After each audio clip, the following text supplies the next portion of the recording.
Good day, my friends. Let's again sit together at the table and talk with one another of what it means to follow Jesus during these days.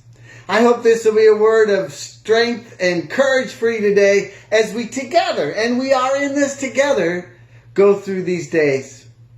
We've been asking this question: what's possible now?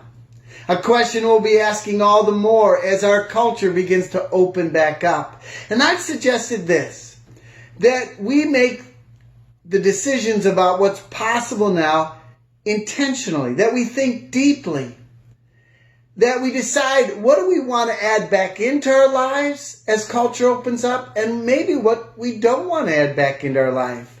Or if there's been experiences that we've had during these social distancing restrictions that we say have been life-giving, and we want to do them more, to make those decisions. And I hope you've been thinking about this and making your plans accordingly. I've been offering some suggestions, and here's the one for today. As in the past, for example, in the days that followed 9/11, when we are in difficult times, we start caring more for others than we did in the past.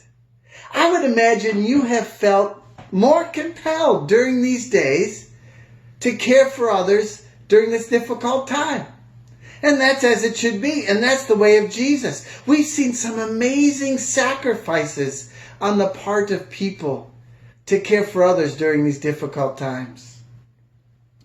What if we decided to continue doing this? To caring more for others than we had in the past? What if we decided as individuals and families and as a church to make living more for others than for ourselves how we live? This is the way of Jesus. This is what Jesus taught his disciples when he said that we are to love others as Jesus has loved us, because Jesus lived more for us than he did for himself. I'm thinking about how the earliest followers of Jesus were trying to figure out how to faithfully follow Jesus in the weeks and months after Jesus rose from the dead and ascended into heaven. And we have recorded in the early chapters of the book of Acts what this group of early followers of Jesus did. For example, in Acts chapter 2, it describes the community they formed with one another. Listen to what it says carefully in verses 44 and 45. All the believers were together and had everything in common. They sold property and possessions to give to anyone who had need. Did you hear that?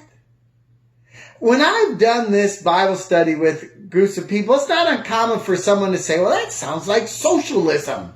And of course, it leads to all kinds of discussion and sometimes debate. But let's understand, this is not about what our government should or should not do. We're talking about what do we plan to do to faithfully follow Jesus. Regardless of what the government does or does not do, regardless of what the rest of the culture does or does not do, what are we going to decide to do? If you have found yourself more compelled to care for others during this difficult time, and if you've acted on that and cared more for others, why not keep doing that? And teach your children to do the same. This is the way of Jesus, to live more for others than for ourselves. We're going to continue this discussion actually this Sunday when we wrestle with this question: what is possible for us to give to others? So I hope you'll join us and be together with us online on Sunday. And I invite you to enjoy a good Sabbath rest during this weekend.